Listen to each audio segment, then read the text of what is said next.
Rajiv, the India story continuously spoken about, but as a CIA captain, this is a question that's been asked of Maharashtra, for example, and the Maharashtra Chief Minister was here earlier today, and we put that question to him. Criticism that Maharashtra state is signing MOUs with companies based out of Maharashtra in Davos. What would you say? Does it miss the point that business is global and why should a location matter? Yeah, I would say that there is when business and industry meet. Indian businesses are also here, global businesses are also here, and if there are MOUs that need to be signed, whether it's between an Indian business or an Indian state or a foreign business and Indian state, I think you sign everything. There is always you want to capture also. I think for the government also it's a motivational thing to understand that the policies that have been created, I think we must remember, and if you sit in some of the state meetings, what I have seen, I was talking to some of the investors from other countries and they were surprised by the aggression, I'm saying aggression in a very positive way, that each of the states were showing in attracting investments. So I think lots of new policies have been written. Everyone is taking sector by sector approach.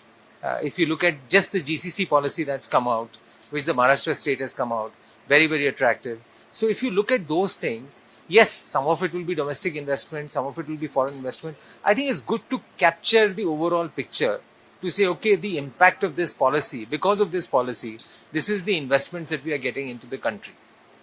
Mr. Godrej, as we come to the end of the conversation, I want you to respond to the India resilience story. You've been here for pretty much decades, and there is a new story about India that gets told every few years. What's the story you've been telling those counterparts from overseas as far as the India story is concerned? Yes, one of the things I've been saying is that India's growth has been very steady. Even the pandemic didn't daunt us very much. The geopolitical situation we have taken in stride. We have suffered from both these things, but less than people expected. And India has always been a very resilient country. And perhaps the fact that we had very difficult times, poor governance, lot of challenges, made it very difficult to do business in India, but it also made us very resilient. And even in good times, this resilience is very handy. Final word. Ease of doing business. Chandrababu Naidu ji yesterday told us speed of doing business. You as CIA president, can you come up with a moniker like that?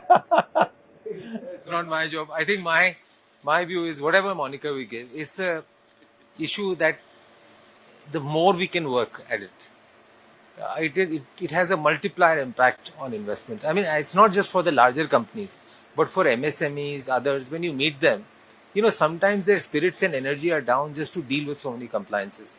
I think the government realizes that they're working through it. I think my personal view is at a political level, there is a lot of momentum for it. What can go wrong, what can happen, this, that. I think it's very clear globally there is massive deregulation that's happening. India has to move fast. We have to push our bureaucracy, as in the chambers of commerce, as media, as politicians, to ensure that they keep emphasizing on this and happening. And I would say, at least at the central level and some of the states, at the senior level, the bureaucrats are very, very conscious about it. Absolutely. There's so much more that could have been discussed, but both Rajiv Memani and Nadir Godrej has provided us a small snapshot of what happened in 4 days. And if you are those who feel critical, why are these MOUs being done here? They just answered it. Trust them. Don't trust all these posts that you get to see. With that, it's a wrap on this conversation. Thank you very much.